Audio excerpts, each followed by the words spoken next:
the report to us. Now, the rapporteur, Ms. Panayotova, has the floor. Thank you, President. Dear colleagues, before I move on to the substance of my report, has the Commission ensured efficient implementation of FP7? I would like to thank Mr. Ladislav Balko from the ECA for the excellent cooperation we have established. I would like to thank his team too. I would also like to thank Mr.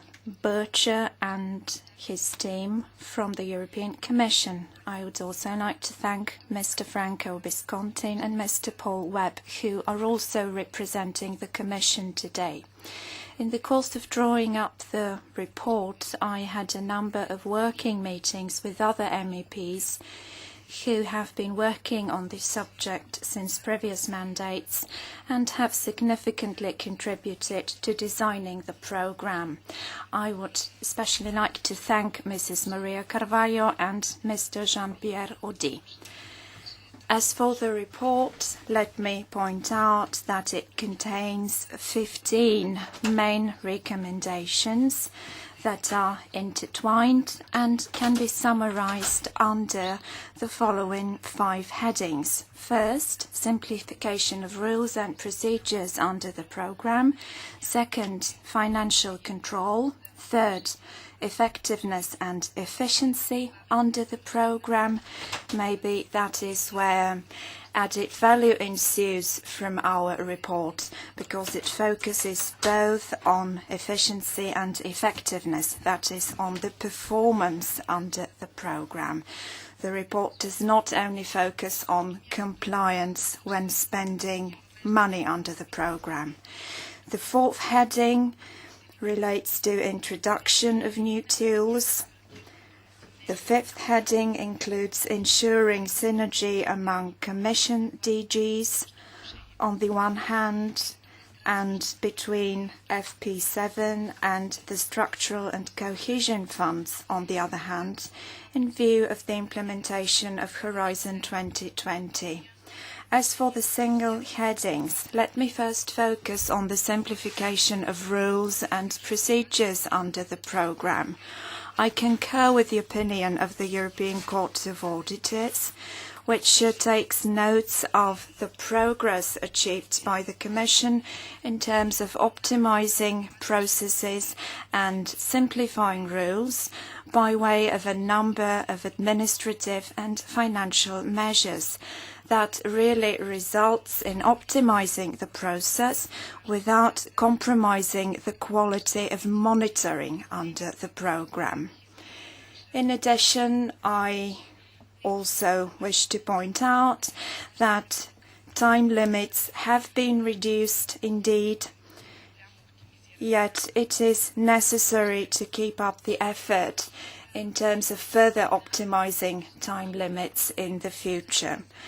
I would like to mention a few main points with regard to simplification. Simplification can be achieved by standardizing the methodology of reporting direct and indirect costs, by introducing thresholds and flat rates, as well as by introducing average personnel costs. Some of these steps will have an additional impact as they will counter abuse when indirect costs are reported and will spur interest among young researchers, entrepreneurs, SMEs and the new EU member states, the so-called EU 12 member states. In these countries there is still a low level of uptake of the programme.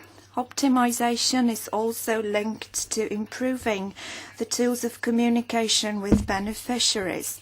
It is also linked with opportunities under the unique registration facility and setting up web portals. This has a positive impact as it helps avoid duplication in terms of project proposal and duplication in terms of possible plagiarism. As for the third area, the area of financial control, let me focus on the following three main points. First, a balance should be struck between risk and control. That has been pointed out in previous Parliament reports. We recommend that a risk profile be introduced. That is, if an ex-post check establishes that there is a certain risk profile, the beneficiaries in question should be subject to ex-ante checks. As for the certification mechanism for the approval of cost calculation methodologies, this mechanism does not create attractiveness for beneficiaries. They don't see the point of applying this mechanism. The third area is related to the efficiency and effectiveness of applying the program. Let me focus on a number of important areas. First, it is necessary to monitor compliance with rules under the program. Proper spending has to be ensured. However, performance should also be taken into account. We should ask ourselves in how far the program contributes to achieving specific goals and to tackling societal challenges. Speaking of that, I commend on the introduction of performance indicators as envisaged under Horizon 2020 for the next programming period. What would also make the program more attractive for startups, for young entrepreneurs and for SMEs is a clear definition of the term innovation. If there is such a clear definition, more potential beneficiaries might identify with the program. In the report, I have also identified a number of areas that might fall within the scope of Horizon 2020, the security and defense sector amongst others. I particularly focus on dual-use technologies, on the opportunities for setting up smart cities and for using smart technologies, all that might contribute to innovative ideas that improve the quality of life in an urban environment. As for effectiveness, we wish to point out the link between research, innovation and the market. We wish to point out that the so-called commercialization of the end product is important. If commercialization is focused on, we can achieve value for money for our citizens. Let me now move on to the new tools Mr. Balko discussed in more detail. I will be brief. Let me just point out that the new tools, such as the joint technological initiatives and the risk-sharing financial facility, are an opportunity for creating a link between the market and the final product of research. They are an opportunity for raising private capital for research. What is important at the moment is tackle the lack of sufficient interest on the part of industrial enterprises.